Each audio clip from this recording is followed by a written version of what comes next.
infirmières m'ont pris, elles m'ont fait asseoir, ils ont dit, ah, l'affaire là, généralement, les gens sont inconfortables. Donc, ça prend qu'on vous mette c'est quoi ça, cathéter ou quelque chose dans le bras, et puis on va introduire une morphine, je ne sais pas c'est quoi, pour t'endormir, pour qu'on puisse faire ce test. Parce que c'est gênant. Et les gens le supportent mieux lorsqu'ils sont sous l'emprise de l'affaire. Ils ont cherché la veine depuis, ils n'ont rien trouvé. Je le sais, esprit, mon frère.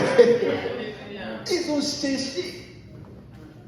Ils ont dit, ah, il y a une infirmière là, elle a fait d'un coup. Bon, ok. Ils m'ont piqué, ils sont revenus. Ils sont allés la chercher. Elle est venue.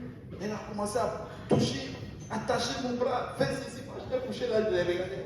Ils ont fatigué le bras et même. Ils ont dit, bon, ok. Ben, tu sais que souvent là, il y a des personnes qui peuvent aller. J'ai dit, voilà, c'est ce que j'attendais. Tu veux me mettre une drogue? Moi, le fils du Seigneur. Non. Hey! Non, ça passe pas. Quoi? Au nom de la maladie, tu me drogues? Non. Nous, on les chasse. Amen. On chasse la maladie. Ah, non, ça marche pas. Alléluia. Et l'ennemi a son plan.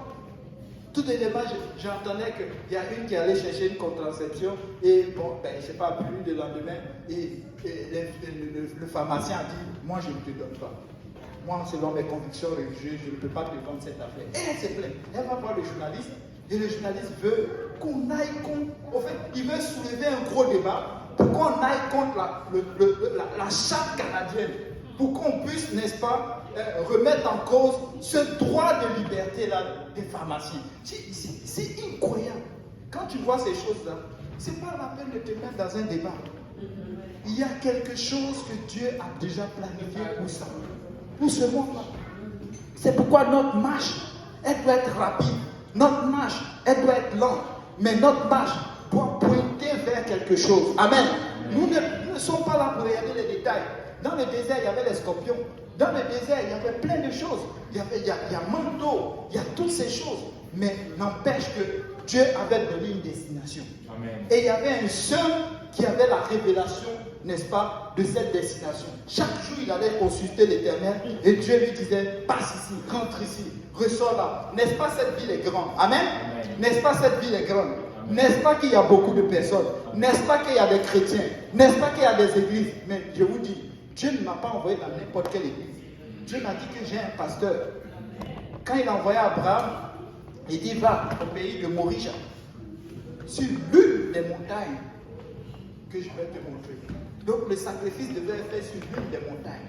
C'est quoi ton sacrifice aujourd'hui? Quelle est ta montagne? Voilà à ce à quoi les chrétiens se perdent beaucoup. Parce qu'ils ne savent plus sur quelle montagne aller. Est-ce que Dieu t'a vraiment parlé? Est-ce que ta marche chrétienne, tu cherches à entendre de la part de Dieu pour qu'il te montre une direction? Sans doute tu es un pasteur, mais tu l'as laissé tomber depuis. Et tu te balades, tu es errant, vagabond. Comme la Bible dit, ça et là. Pourquoi? Parce que tu n'es pas enseigné. Parce que pour que tu sois enseigné, il faut que tu t'asseyes. Amen.